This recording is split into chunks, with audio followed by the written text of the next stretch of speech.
istri berkali-kali dan menendang kepala sang istri, bahkan suami sampai lempar gelas di depan anak yang masih balita. Korban sudah lapor kepada pihak kepolisian, namun sampai saat ini ya begitulah teman-teman, responnya tidak sesuai dengan harapan. Menjambak, memukul, bahkan tarik rambut korban ke dalam rumah sambil mengancam pakai pisau. Pemberkasan sampai dengan penyerahan berkas perkara ke penuntut umum itu harus diatur lebih jelas. Halo, kembali lagi dengan saya Al-Kausar Akbar, rekanan advokat LQ Indonesia Law Firm. Di video kali ini saya akan membahas terkait dinamika KDRT yang terjadi di Indonesia, yang mana akhir-akhir ini viral di media sosial.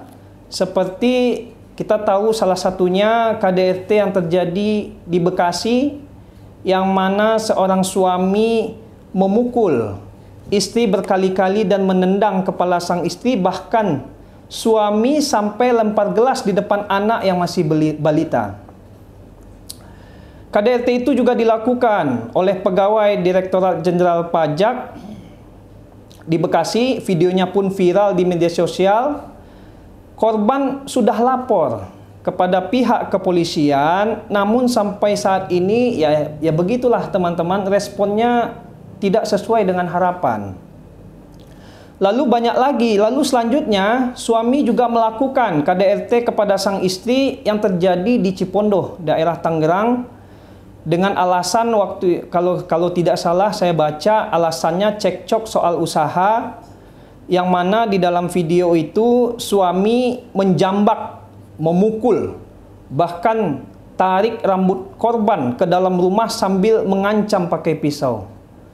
Lalu kemudian kasus KDRT yang dialami selebgram dari suaminya sampai mengamuk dengan menjambak rambut sang istri, serta melayangkan pukulan hingga beberapa kali kepada sang istri.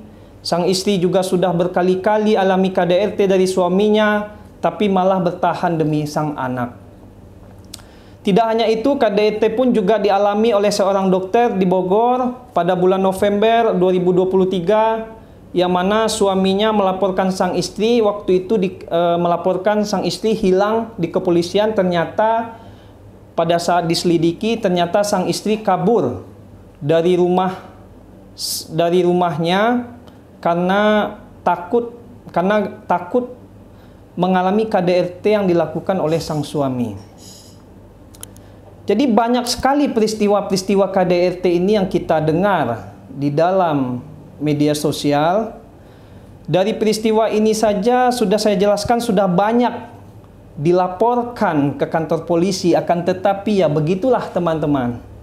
Akan tetapi oknum polisi tetap lamban dalam menangani kasus tersebut.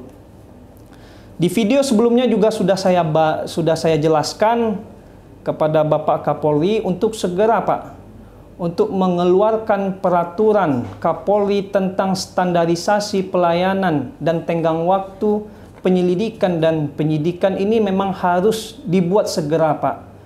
Karena di dalam kasus KDRT ini sudah banyak yang melapor, Pak.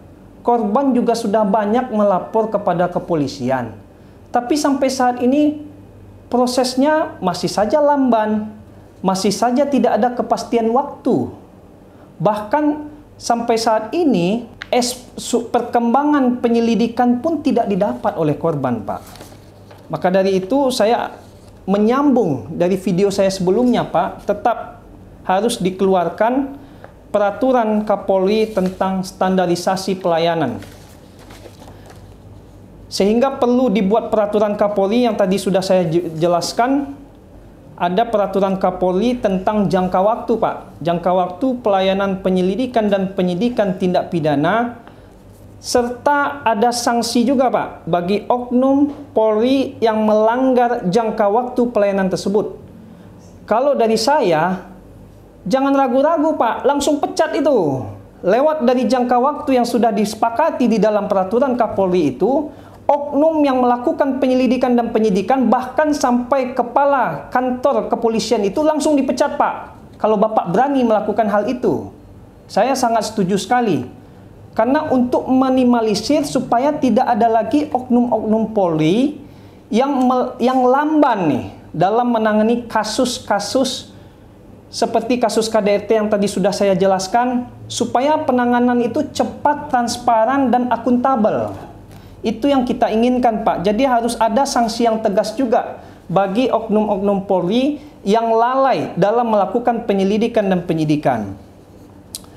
Jadi saya memberikan saran kepada Bapak, ada beberapa materi muatan yang diatur harusnya, Pak, di dalam peraturan Kapolri.